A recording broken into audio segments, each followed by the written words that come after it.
نحمده ونصلي على رسوله الكريم اما بعد فاعوذ بالله من الشيطان الرجيم بسم الله الرحمن الرحيم رب اشرح لي صدري ويسر لي امري واحلل عقدة من لساني يفقهوا قولي۔ لڑکے کے انتخاب کا معیار اگر دیکھیں تو نبی صلی اللہ علیہ وسلم سے حضرت ابو ہریرہ نے روایت کیا، فرمایا جب تمہارے پاس ایسا آدمی رشتہ مانگنے آئے جس کا اخلاق اور دین تمہیں پسند ہو تو اسے رشتہ دے دو، اگر تم یوں نہیں کرو گے تو زمین میں بہت زیادہ فتنہ فساد پیدا ہو جائے گا۔ ابن ماجہ کی 1967 نمبر روایت ہے، ترمذی کی 1084 نمبر روایت ہے۔ ایسا آدمی رشتہ مانگنے آئے جس کا اخلاق اور دین تمہیں پسند ہو، کیا بات پتہ چلتی ہے اس سے؟ اخلاق کو دیکھنا بہت ضروری ہے۔ حقیقت یہ ہے رشتہ نکاح کے لیے تقوی بہت بڑی بنیاد ہے۔ تقوی پر بنیاد رکھیں، توقعات پر نہیں۔ تقوی، اللہ کا تقوی، یہی انسان کی عزت کی بنیاد بھی ہے، اللہ کی نظروں میں عزت کی۔ ان اکرمکم عند اللہ اتقاکم، بے شک تم میں سے سب سے زیادہ عزت والے وہ ہیں جو سب سے زیادہ تقوی والے ہیں انشاءاللہ۔ تقوی کی وجہ سے انسان دوسرے کی زیادتیوں کو بھی اگنور کر دیتا ہے، غلطی معاف کر دیتا ہے، رشتہ نبھانے کی کوشش کرتا ہے۔ تقوی کی وجہ سے دوسرے کی عزت ہوتی ہے، تقوی کی وجہ سے اپنے حق کو معاف بھی کر سکتا ہے، تقوی کی وجہ سے اپنے حق میں کمی بیشی کو برداشت بھی کر جاتا ہے۔ تو جب نکاح کیا جاتا ہے تو اس کی بنیاد کو ضرور میٹر کرنا چاہیے۔ جب نکاح کیا جائے تو بنیاد کیا ہے؟ دینداری، تقوی۔ جب نکاح ٹوٹتا ہے تو ٹوٹنے کی بنیاد کیا ہوتی ہے؟ توقعات۔ اور جب نکاح ٹوٹتا ہے، ٹوٹنے سے بچانے کے لیے جس چیز کو معیار بنانا چاہیے وہ تقوی ہے، اخلاق، اچھا اخلاق، حسن اخلاق۔ ہمارے ہاں اخلاق کی تعلیم نہیں دی جاتی، اخلاق سکھائے نہیں جاتے، لہذا اخلاق کے لیے بھی لوگوں نے اپنے اپنے معیار بنا رکھے۔ فلاں اچھے اخلاق والا ہے، بڑا ملنسار ہے، اور اخلاق کے حوالے سے لوگ یہ کہتے ہیں کہ فلاں جو ہے بڑی وائٹ سمائل دے کے ملتا ہے، بڑا اچھا ہے، لیکن پیچھے بھی تو دیکھیں، بیہائنڈ دا بیہیویئر، کہ آپ کے سامنے اگر کوئی مسکرا کے مل رہا ہے لیکن آپ کے پیچھے آپ کے کردار کی دھجیاں اڑا کے رکھ دیتا ہے، غیبتیں کرتا ہے، چغلیاں کرتا ہے اور غصہ کرتا ہے، تو ایسے انسان سے نباہ کے بارے میں سوچا بھی نہیں جا سکتا۔ تو اچھا اخلاق محض اسمائلنگ فیس سے ظاہر نہیں ہوتا، محض اچھے طریقے سے ملنے سے ظاہر نہیں ہوتا۔ اچھے ایٹیکیٹس ضرور ہیں، اچھے طریقے سے ملنا، لیکن اخلاق کی بنیاد ایمان ہے۔ اگر کسی کا اللہ رب العزت سے رابطہ تعلق درست ہے تو اس صورت میں وہ دوسرے رشتے بھی نبھا لے گا۔ جس کو اللہ کا رشتہ ہی نبھانا نہ آیا وہ انسانوں کے رشتے کیا نبھائے گا؟ ہمارے یہاں عام طور پر کہا جاتا ہے نا کہ لڑکی کو نہ دیکھو، لڑکی کی ماں کو دیکھو رشتہ کرتے ہوئے نا۔ کیوں؟ کیونکہ اس نے کیسے رشتے نبھائے ہیں، اس کا کیا طرز عمل رہا خاندان میں۔ جو ماں کرے گی بیٹی سے بھی اسی کی توقع کی جا سکتی ہے۔ اور اسی طرح سے لڑکے کے بارے میں یہ کہا جاتا ہے کہ لڑکے کے والد کو دیکھ لو، کہ والد جس طرح سے اپنے گھر والوں کے ساتھ سلوک کرنے والا، لڑکا بھی وہی کرے گا۔ لڑکے نے کوئی مختلف طرز عمل نہیں سیکھا ہوتا۔ اصلاً یہ جو بات ہے نا، لڑکی کو نہ دیکھو، لڑکی کی ماں کو دیکھو، یہ عمومی طور پر ایک اچھی حکمت والی بات ہے، اس لحاظ سے کہ بہت ساری باتیں بیہیویئر وائز سمجھ آتی ہیں، لیکن اصلاً جس چیز کو دیکھنا وہ دینداری ہے۔ دینداری برتاؤ میں نظر آتی ہے، لیکن اگر بظاہر طرز عمل کی بنیاد اچھی نہیں ہے، بنیاد کچی ہے، یعنی عقیدہ درست نہیں ہے، کوئی اللہ سے ثواب کی امید نہیں رکھ پاتا، تو اللہ سے ثواب کی امید نہ رکھنے کی وجہ سے تعلقات نہیں نبھا پاتا، کیونکہ اللہ سے ثواب کی امید رکھنے والا کرتا چلا جاتا ہے، حسن سلوک کرتے ہوئے اسے کبھی اسے اکتاہٹ نہیں ہوتی، کیونکہ وہ جانتا ہے کہ میرا رب مجھے اجر دے گا۔ لیکن جب کوئی انسانوں سے امید باندھتا ہے تو اس کو گلے پیدا ہوتے ہیں، غیبتیں، چغلیاں، پورے خاندان میں ایک سسرالی مسئلہ پیدا ہو جاتا ہے. تو سسرالی مسئلہ جب پیدا ہو جاتا ہے تو اس مسئلے کو سولو کرنے کے لیے بھی بنیادی طور پر اللہ رب العزت کے ساتھ ناتا جوڑنا ضروری ہو جاتا ہے، کیونکہ اس کے بغیر کوئی سیدھا نہیں ہو سکتا. تو تقوی کا معیار ضروری ہے. اور اگر آپ دیکھیں کہ کسی کی زندگی کی بنیاد فجور پر ہے، تقوی پر نہیں ہے، تو ظاہر ہے فجور پر ہے.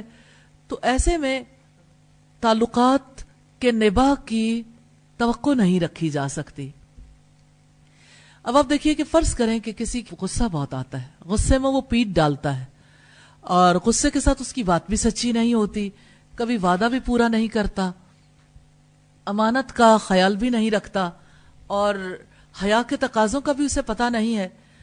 یا تو اس کے پاس مال ہے یا جمال، حسب نسب بھی ہے، لیکن آپ دیکھیں کہ کوئی کہتا ہے کہ فلاں ہماری برادری کا ہے، شادی کر دیتا ہے، نہیں دیکھتا لڑکا زانی ہے، شرابی ہے، کوئی اور کبھی آتے تو نہیں ہے، جواری تو نہیں ہے، یا سود خور تو نہیں ہے. اگر کوئی زانی، شرابی، سود خور کو اپنی بیٹی دے دیتا ہے تو ظاہر ہے کہ اس نے اپنی بیٹی دنیا میں ہی جہنم میں پھینک دی، اصلاً جہنم میں پھینک دی، کیونکہ کبھی تعلقات درست بنیاد پر قائم نہیں رہ سکتے. زانی کی بیوی سدا جلتی ہے، شرابی کی بیوی سدا تکلیف کاٹتی ہے، جواری کی بیوی ہمیشہ معیشت کی تنگی کا شکار رہتی ہے. تو زندگی محبتوں سے بھرپور کیسے ہو جائے؟ اللہ رب العزت نے تو فرمایا وَمِنْ آيَاتِهِ أَنْ خَلَقَ لَكُم مِّنْ أَنفُسِكُمْ أَزْوَاجًا مِّنْ أَنفُسِكُمْ أَزْوَاجًا لِتَسْكُنُوا إِلَيْهَا وَجَعَلَ بَيْنَكُمْ مَوَدَّةً وَرَحْمَةً. اس کی نشانیوں میں سے ہے کہ اس نے تمہارے لیے تمہاری جنس سے جوڑے بنائے تاکہ تم اس کے پاس سکون حاصل کرو، اور اس نے تمہارے درمیان مودت اور رحمت پیدا کر دی. کہاں گئی محبت اور کہاں گئی رحمت؟ کہاں کا سکون؟ جو ویمنائزر ہوتا ہے مرد، وہ عورتیں گھر بھی لے آتا ہے. اب مجھے یہ بتائیے کہ کون سی عورت ہے جو ایسے مرد کے ساتھ سکون کی زندگی بسر کر سکتی ہے؟ ظاہر ہے بنیاد کیا بنی تھی؟ حسب نسب یا مال یا جمال. یہی بنیادیں جب بنتی ہیں تو پھر دینداری کو تو نہیں دیکھا جاتا. اس وجہ سے دینداری کو بنیاد بنانا چاہیے، پھر اس کے ساتھ میچ جو چیز کر جائے. حسب نسب مل گیا یا مال یا جمال، یہ اس کے بعد کی بات ہے. اور اگر کوئی اور چیز نہیں مل رہی تو خالی دینداری کی بنیاد پر تب نکاح کیا جا سکتا ہے. اسی طرح سے ہم نے دینداری کی بنیادیں دیکھیں کہ دینداری کیسی ہونی چاہیے. تو دینداری میں اگر آپ دیکھیں کہ عقیدہ اور عبادت اس کی، اور پھر اسی طرح اس کا اخلاق، اس کے معاملات اچھے ہوں. نبی صلی اللہ علیہ وسلم کے حوالے سے ہم نے دیکھا سیدہ زینب کو کہ سیدہ زینب اپنے غلام کے ساتھ، یعنی ایک اس مرد کے ساتھ جس کا سٹیٹس غلام کا ساتھ تھا، نباہ نہیں کر پائی تھی.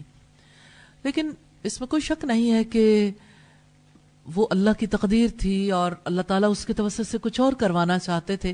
لیکن یہ ہم نے دیکھا کہ اتنے زیادہ گہرا ایمان رکھنے والی عورت پہ نباہ تو نہیں کر پائیں. سیدنا بلال رضی اللہ تعالی عنہ کی مثال ہم دیکھتے ہیں کہ جب نبی صلی اللہ علیہ وسلم معراج کے لیے گئے تھے، آپ نے اپنے آگے آگے سیدنا بلال کے قدموں کی چاپ جنت میں سنی تھی. سیدنا بلال کا رنگ سیاہ تھا، موٹے موٹے نقوش ان کے جو تھے وہ حبشیوں کے جیسے نقوش ہوتے ہیں. سیدنا ابو بکر صدیق رضی اللہ تعالیٰ عنہ نے انہیں آزاد کیا تھا.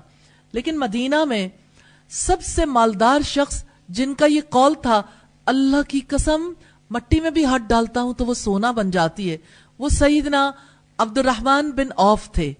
انہوں نے اپنی بہن کا نکاح سیدنا بلال سے کیا تھا. یعنی سب سے مالدار شخص نے حضرت بلال کے ساتھ اپنی بہن کا نکاح کیا.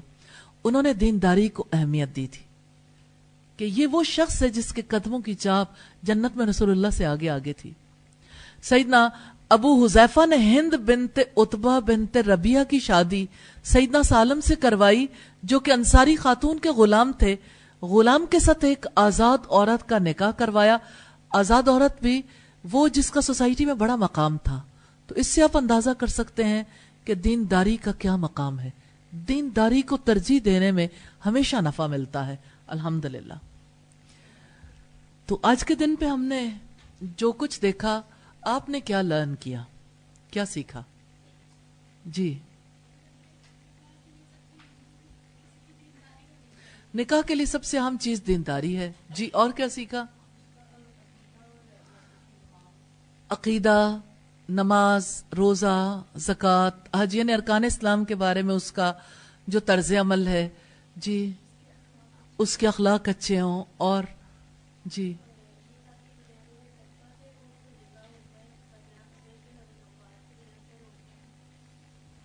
نکاح کی بنیاد تقوی پر ہو تو نباہ ہو جاتا ہے اور زندگی سکون والی بن جاتی ہے. اور اگر نکاح کی بنیاد تقوی نہ ہو, توقعات ہوں, تو نباہ مشکل ہو جاتا ہے. جی, اور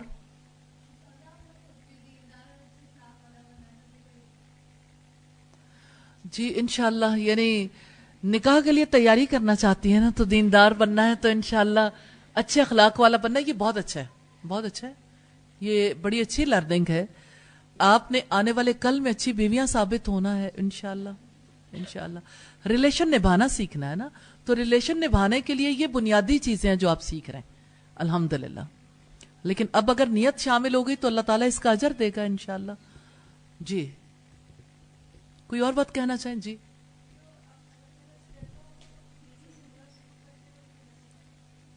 جی, جو اللہ سے ڈرتا ہے وہ بیوی سے برا سلوک کرتے ہوئے اللہ سے ڈرے گا. جی,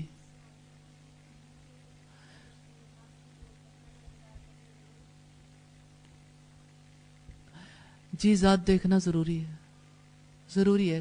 کفر کا خیال رکھنا, یعنی یہ نہ ہو کہ نباہ نہ ہو سکے. یعنی کم از کم بے شک وہ ذات برادری نہ ہو لیکن برابر کی ذاتیں ہوں نا.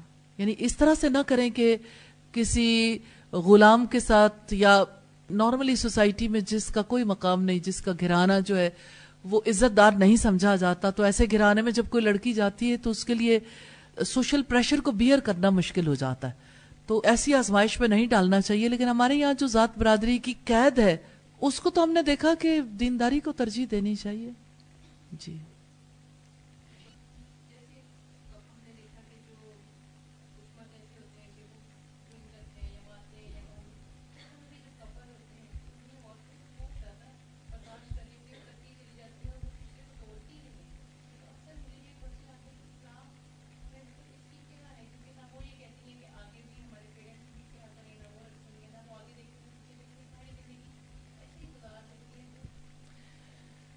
ہم دیکھیں جب کسی کا رشتہ ہو جائے کسی ایسے فرد کے ساتھ جو زانی ہے یا شرابی ہے یا بے دین ہے, اب وہ کیا کرے؟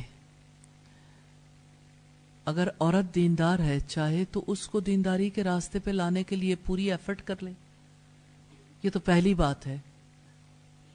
چاہے تو اپنے بچوں کی اچھی تربیت اگر وہ اس پوزیشن میں ہے کہ وہ کر سکتی ہے تو وہ ایسے میں توقع رکھ سکتی ہے اپنے شوہر پر بھی کوشش کر کے, تو ضرور نبھانا چاہیے. اگر وہ سمجھتی ہے کہ یہ میری بساط سے باہر ہے تو وہ خلا لے سکتی ہے, الگ ہو سکتی ہے, اس میں کوئی ایسی بات نہیں ہے. اگر کوئی عورت یہ سمجھتی ہے کہ کوئی اور بات نہیں ہے لیکن میرا مزاج ہی نہیں ملتا, نبھا نہیں ہو سکتا, اور عورت خلا لینا چاہے تو اسے روکتا نہیں ہے اسلام. بلا جواز کسی عورت کا خلا لینا اچھا نہیں سمجھا جاتا, کہ اسے نبی صلی اللہ علیہ وسلم نے فرمایا کہ ایسی عورت جنت کی خوشبو بھی نہیں پا سکے گی. لیکن جواز کے ساتھ کوئی بھی خلا لے سکتا ہے, الگ ہو سکتے ہیں. ایسی چیز کو جاری نہیں رکھنا چاہیے جس کی وجہ سے اپنا دین, ایمان اور بچوں کا معاملہ بھی خراب ہو جائے. جی,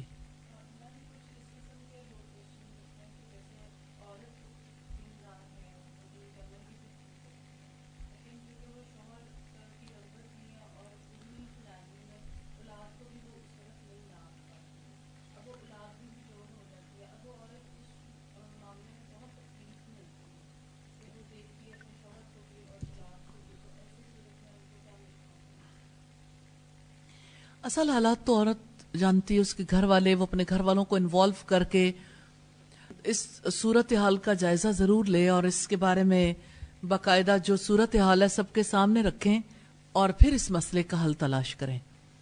مسئلے کا حل ضرور تلاش کرنا چاہیے اور حل مل جاتے ہیں. بعض اوقات یہ ہے کہ مرد جو ہے وہ تھوڑا کمپرومائز کر جاتا ہے, بچوں کی تربیت کے معاملات میں مداخلت نہیں کرتا, بہت سارے اور معاملات میں, اور وہ چاہتا ہے کہ چلیں یہ میرے بچے اور میری بیوی کا معاملہ جو ہے میں ان کی پورا بوجھ بھی اٹھاتا ہوں, اس معاملے کو عورت اگر لے کے چل سکتی ہے اور عورت تربیت کر رہی ہے بچوں کی, تو اس طرح سے اگر اس کے لیے پاسبل ہے تو وہ چلاتی رہے.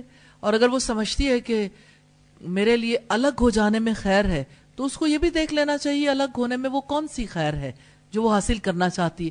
اس خیر کے بارے میں بھی پرو اینڈ کونس دیکھ لینے چاہیے تاکہ ڈیسیژن میکنگ میں آسانی ہو. لیکن یہ کہ ہر ایک کا معاملہ یہ اس کی صورتحال کے لحاظ سے ہوتا ہے, جس طرح کی کسی کی صورتحال ہو.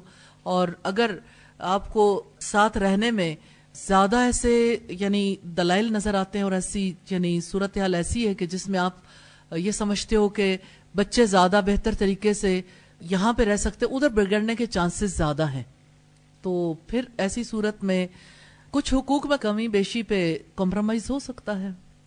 جی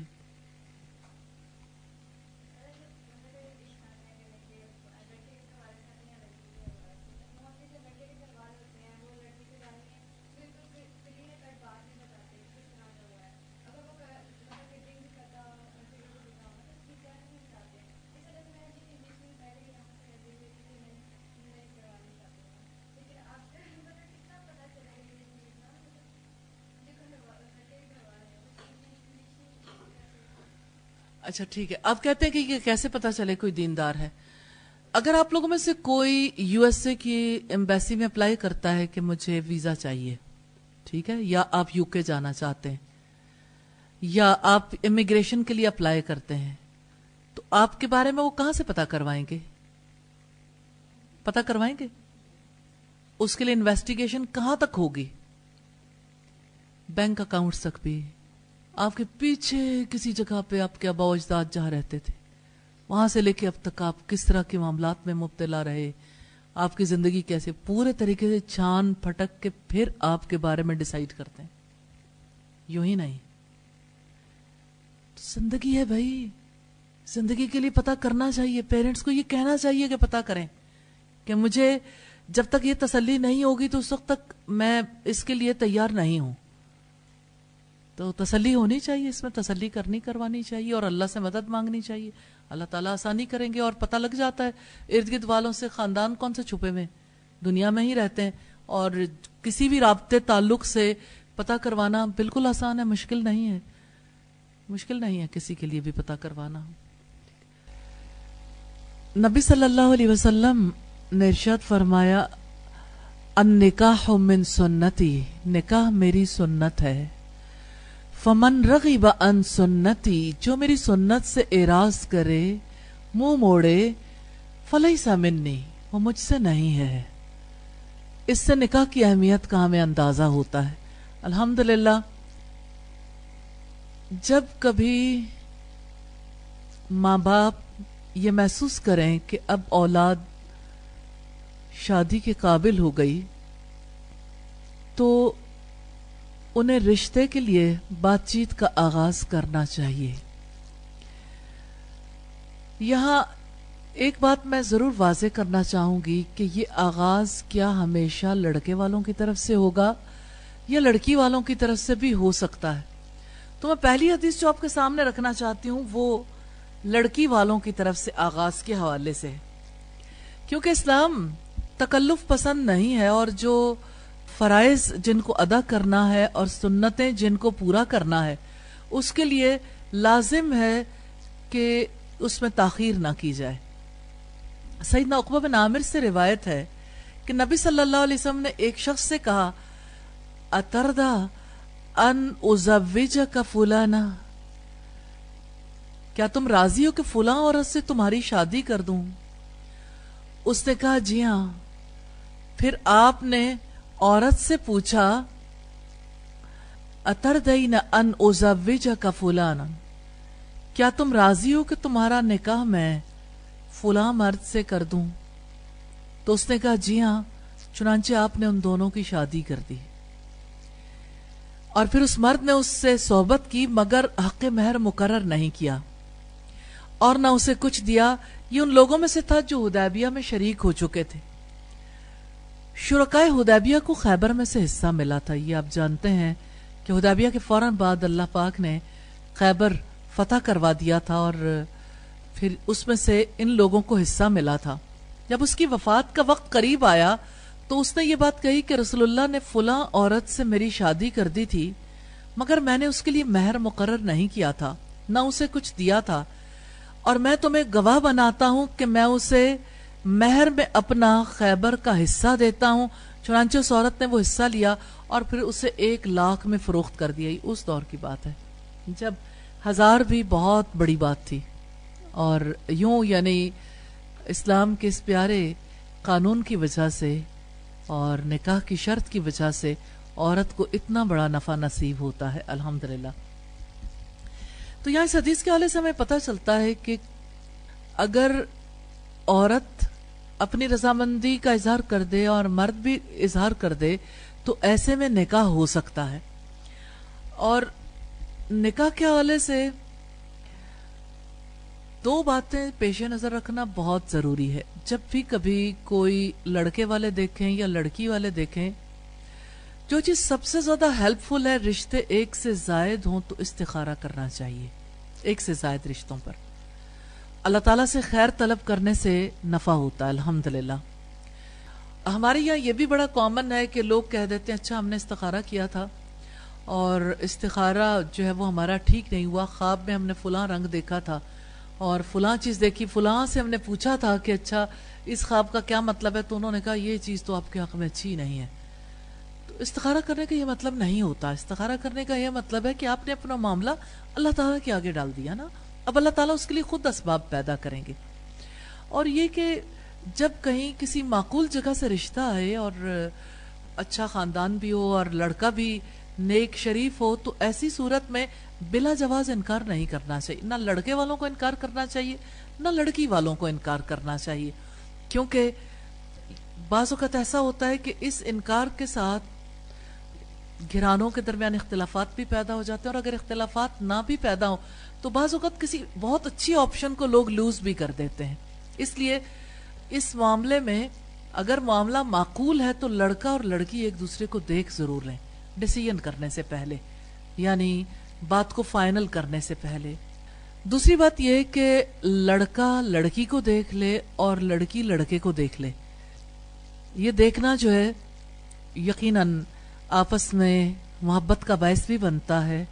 اور سیدنا سابق فرماتے ہیں کہ دیکھنے کا حکم صرف مردوں تک محدود نہیں ہے, عورت کے حق میں یہ اسی طرح ثابت ہے, اس لیے اسے بھی اپنے منگیتر کو دیکھ لینا چاہیے. اور سیدنا عمر رضی اللہ تعالیٰ عنہ نے فرمایا اپنی بیٹیوں کی شادی بدصورت مرد سے مت کرو. سیدنا عمر رضی اللہ تعالیٰ عنہ کہ ان کا نظام حکومت بھی اور کس طرح سے انہوں نے کون کون سی چیزیں مملکت میں متعارف کروائیں جو آج تک سارے انسانوں کو نفع دے رہی ہیں. اپنی بیٹیوں کی شادی بدصورت مرد سے مت کرو, کیونکہ عورتوں کو بھی مردوں سے وہ کچھ اچھا لگتا ہے جو کچھ مردوں کو عورتوں سے اچھا لگتا ہے. مراد یہ کہ اگر آپ رشتہ نکاح کرنا چاہتے ہیں دیکھ بھال کے تاکہ آپس میں جی لگے اور رشتے کے ٹوٹنے کے امکانات کم ہو جائیں, محدود ہو جائیں, تھوڑے رہ جائیں. یعنی اپنے تئیں کوشش کرنی چاہیے کہ یہ رشتہ باعث محبت ہو. تو اس اعتبار سے ہم دیکھتے ہیں کہ ہمارے یہاں جو ایک تکلف ہے اور خاص طور پر دیندار گھرانوں میں اسے بڑا معیوب سمجھا جاتا ہے کہ ان کی بیٹی کو کوئی لڑکا دیکھنا چاہے.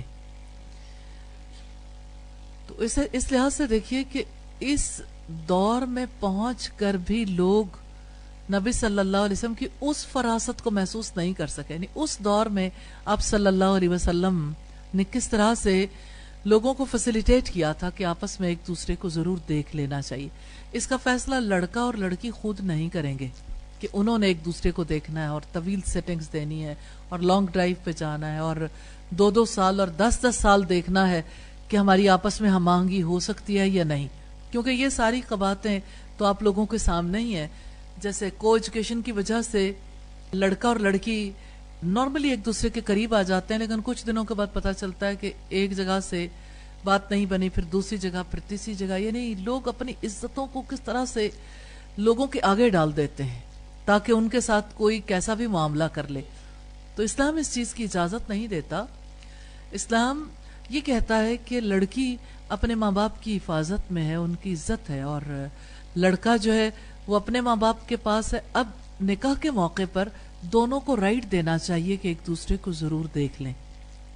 اور رسول اللہ صلی اللہ علیہ وسلم نے جس مقصد کے لیے لڑکے کو لڑکی دیکھنے کا حکم دیا اور ماں باپ کو دکھانے کا حکم دیا، تو اس کا مقصد یہ تھا کہ آپس کی محبت بڑھے اور رشتہ نکاح مضبوط ہو. مغیرہ بن شعبہ سے روایت ہے، انہوں نے ایک عورت کو نکاح کا پیغام دیا تو نبی صلی اللہ علیہ وسلم نے فرمایا انظر الیہا، اسے دیکھ لو. پھر آپ نے فرمایا کیونکہ دیکھنے میں تم دونوں میں الفت پیدا ہونے کی امید ہے، یعنی دیکھو گے تو اس طرح سے ایک دوسرے کے بارے میں دل میں خیال آئے گا اور ایک دوسرے کی طرف دل کھچے گا. ترمذی کی 1087 نمبر روایت ہے. محمد بن سلمہ سے روایت ہے، انہوں نے فرمایا میں نے ایک عورت کو نکاح کا پیغام دیا، میں اس کو دیکھنے کے لیے چھپ جایا کرتا تھا، حتیٰ کہ میں نے اسے اس کے کھجوروں کے باغ میں دیکھ لیا. حاضرین میں سے کسی نے کہا آپ اللہ کے رسول کے صحابی ہیں پھر بھی ایسے کام کرتے ہیں؟ انہوں نے کہا میں نے رسول اللہ صلی اللہ علیہ وسلم سے یہ فرمان سنا ہے جب اللہ تعالیٰ کسی شخص کے دل میں کسی عورت سے نکاح کی خواہش ڈالے تو اسے دیکھ لینے میں کوئی حرج نہیں. ابن ماجہ کی 1864 نمبر روایت ہے. لیکن یہ طرز عمل لوگوں کے لیے مثال نہیں ہے. اس میں صرف یہ بات اس لیے سامنے رکھی ہے کہ اس دور میں لوگ رسول اللہ صلی اللہ علیہ وسلم کی سنت پہ ہر طریقے سے عمل کرنا چاہتے تھے کہ آپ نے ایک بات کہی ہے تو اس کو پورا ضرور کرنا ہے. اور کہنے والے نے جو یہ کہا کہ آپ اللہ کے رسول کے صحابی ہیں پھر بھی ایسے کام کرتے ہیں، تو اس وجہ سے کہا تھا کہ یہ معقول طریقہ نہیں تھا کہ چھپ کے کسی کو دیکھا جائے. جب اللہ کے رسول صلی اللہ علیہ وسلم نے اسے اعلانیہ یعنی سب کے سامنے اسے اوپن کیا ہے تو اسے کھلی کتاب کی طرح رکھنا چاہیے. محرم کی موجودگی میں لڑکا اور لڑکی بیٹھ کر کچھ دیر بات چیت کر سکتے ہیں، جس کے بعد جو ہے اس کا فیصلہ کرنا زیادہ آسان ہو جاتا ہے کہ وہ ایک دوسرے میں کوئی ایسی کشش محسوس کرتے ہیں، یا یہ ہے کہ نکاح کے لیے جس طرح لڑکے کا کمانا اور لڑکے کا گھر والوں کی حفاظت کرنا، اسی طرح سے لڑکی کا اطاعت کرنا، تو دونوں طرف سے یہ باتیں جو ہیں وہ دیکھ کے اندازہ لگایا جا سکتا ہے. کیونکہ ہر لڑکی کی یہ خواہش ہوتی ہے کہ اس کا شوہر اس کے لیے کیئرنگ ہو، تو ایسے میں ملاقات کافی فائدہ دے دیتی ہے. یعنی اسے سمجھ آ جاتی ہے کہ آیا واقعی کوئی یعنی میرے لیے کیئرنگ ہو سکتا ہے. سم ٹائمز ایسا ہوتا ہے کہ لوگ جو ہے انیشلی اس بات سے پیچھے ہٹ جاتے ہیں. ماں باپ کسی اور نظر سے دیکھتے ہیں نا، اور لڑکا اور لڑکی کسی اور نظر سے دیکھتے ہیں. سم ٹائمز ماں باپ یہ سمجھتے ہیں کہ ہماری بیٹی گزارا نہیں کر سکے گی، ہمارا بیٹا گزارا نہیں کر سکے گا، لیکن لڑکا اور لڑکی ایک دوسرے کو دیکھتے ہیں تو امکانات پیدا ہو جاتے ہیں. حضرت سال بن ابو حسمہ سے روایت ہے کہ نبی کریم صلی اللہ علیہ وسلم نے فرمایا جب کسی آدمی کے دل میں عورت سے منگنی کرنے کی خواہش پیدا ہو تو وہ پہلے اسے دیکھ لے، اس میں کوئی حرج نہیں. مسند احمد کی روایت ہے اور یہ والیوم 4 میں 225 نمبر پر ہے. اس حدیث سے بظاہر یہ پتا چل رہا ہے کہ لڑکے کے دل میں خواہش پیدا ہوئی اور لڑکا جو ہے وہ فوراً لڑکی کو دیکھنے چلا گیا. تو خاندانوں میں ایسا نہیں ہوتا کہ اچانک کو اٹھے اور کسی کو دیکھنے چلا جائے. اور وہ جو اللہ کے رسول صلی اللہ علیہ وسلم کے صحابی نے بات سنی تھی کہ تم اللہ کے رسول کے صحابی ہو پھر بھی ایسا کام کرتے ہو، تو یہ یعنی کامن لا میں اسے برا سمجھا جاتا ہے نا کہ کوئی کسی کا پیچھا کرے اور چھپ چھپ کے دیکھنے کی کوشش کرے. تو چھپ کے دیکھنے کی بجائے اور الگ سے ملنے کی بجائے اس کو پراپرلی اللہ کے رسول کے حکم کو پورا کرنا چاہیے. سیدنا جابر بن عبداللہ بیان کرتے ہیں کہ رسول اللہ صلی اللہ علیہ وسلم نے فرمایا اذا خطب احدکم المرأة، جب تم میں سے کوئی آدمی کسی عورت کو منگنی کا پیغام بھیجے، فَإِنِ اسْتَطَاعَ، اگر وہ استطاعت رکھے، أَن يَنْظُرَ إِلَى مَا يَدْعُوهُ إِلَى نِكَاحِهَا فَلْيَفْعَلْ، تو وہ اس کی جس صفت کی بنا پر اس سے شادی کرنا چاہتا ہے اسے دیکھ لے. اب آپ دیکھیں کہ صفت کو بغیر ملاقات کے نہیں دیکھا جا سکتا. دیکھیں ہمارے یہاں تو جب لڑکی کو کوئی دیکھنے کے لیے جاتا ہے تو کیا چیز دیکھتے ہیں؟ اس کی کڑی نگاہوں سے چلتے پھرتے دیکھا جاتا ہے، اور یہ کہ اس نے ٹرالی کیسے لگائی، اور یہ کہ اس کا قد بت کتنا ہے، اور اس کا چہرہ، اس کی رنگت، اور اس کے ڈیل کرنے کا انداز کیسا ہے. بھلے سے وہ صرف اسی وقت کے لیے ٹرینڈ ہوئی ہو، لیکن یہ ہے کہ اگر اس نے ٹرالی اچھی طرح سے لگا دی اور اس موقع پر کچھ آفر کر دیا تو یعنی اتنا ہی لڑکی کے حق میں اچھا سمجھا جاتا. تو یہ ساری چیزیں نباہ کے لیے کافی تھوڑی ہیں. اس کے لیے باقاعدہ طور پر لڑکی کے اخلاق کے بارے میں جاننا، اس کی ڈیلنگ، اس کا رویہ گھر میں کیسا ہے، باقی لوگوں کے ساتھ کیسا ہے. اگر نکاح سے پہلے ہی اس صفت کا پتہ چلا لیں جس کی وجہ سے نباہ ہو سکتا ہے، جس کی وجہ سے کوئی کسی سے نکاح کرنا چاہتا ہے، تو اس کی وجہ سے زیادہ امکانات بڑھ جاتے ہیں نا. اور اسی طرح جیسے لڑکے کے بارے میں پوری کھوج لگانی ضروری ہے. وہ کیا کماتا ہے، آیا اس کی کمائی حلال ہے یا حرام ہے، اس کی ڈیلنگ اپنی ورک پلیس پہ کیسی ہے، بزنس کرتا ہے یا جاب کرتا ہے یا کوئی اور کام کرتا ہے، تو اس کی وہاں پر ڈیلنگ کیسی ہے، اور اپنے گھر والوں کے درمیان کیسا ہے، دوستوں کے درمیان کیسا ہے، کہیں اس کا بیہیویئر اینٹی سوشل تو نہیں ہے. کچھ لوگ ایسے ہوتے ہیں جو کسی سے ملنا جلنا ہی پسند نہیں کرتے، تو لڑکیوں کی زندگی عذاب ہو جاتی، کیونکہ پھر لڑکا یہ بھی نہیں چاہتا کہ لڑکی بھی کسی سے جا کے ملے، حتیٰ کہ ماں باپ سے ملنے پر بھی پابندی لگا دیتے ہیں. تو ایسے میں یعنی ایک تکلیف دہ صورتحال پیدا ہو جاتی ہے. تو بہتر ہے کہ ان چیزوں کو جانچ پرکھ لیں پہلے سے ہی. اور آپ یہ دیکھیے کہ لڑکی کے بارے میں جس چیز کو جانچنے کی ضرورت ہے وہ اس کی صفات ہیں، اس کے اوصاف ہیں، کہ اس کے اندر جھکنے کا پہلو کتنا ہے، کیا وہ اطاعت کر سکتی ہے، کیا وہ حفاظت کرنے کے قابل ہے، اپنی عزت کی حفاظت بھی اور گھر کی حفاظت بھی. تو اگر اس لحاظ سے دیکھیں تو نکاح کے لیے کتنا زیادہ ضروری ہے لڑکی کے بارے میں پتہ کرنا کہ آیا لڑکی گھر سنبھالنے کی پوزیشن میں ہے، اپنی اولاد کی تربیت کرنے کی پوزیشن میں ہے. اصلاً یہ نکاح سے پہلے دیکھنے کی باتیں ہیں، کیونکہ رول تو یہی ہے نا کہ گھر کی حفاظت کرے، رشتوں کی حفاظت کرے، اور پھر اسی طرح سے اولاد کی تربیت کر کے ان کی حفاظت کرے. اور آج اگر ہم یہ بات کرتے ہیں تو سب کو بہت ہی عجیب لگتی ہے کہ بھلا لڑکی نکاح سے پہلے اولاد کی تربیت کرنی کیسے سیکھ سکتی ہے. اور کوئی آج کل تو یہ صورتحال ہے کہ لوگ ایک دوسرے سے جب یہ کہتے ہیں کہ نکاح کرنا چاہتے ہیں تو لڑکی والے صاف یہ بتانا چاہتے ہیں کہ ہماری بیٹی کو کچھ نہیں آتا، تو لڑکے والے کہہ دیتے ہیں بالکل ٹھیک ہے، کوئی بات نہیں. اس وقت میں تو وہ کہہ دیتے ہیں کہ کوئی بات نہیں. اب لڑکی نے اگر الگ جا کے لڑکے کے ساتھ رہنا تو اس کی زندگی تو اجیرن ہو گئی نا.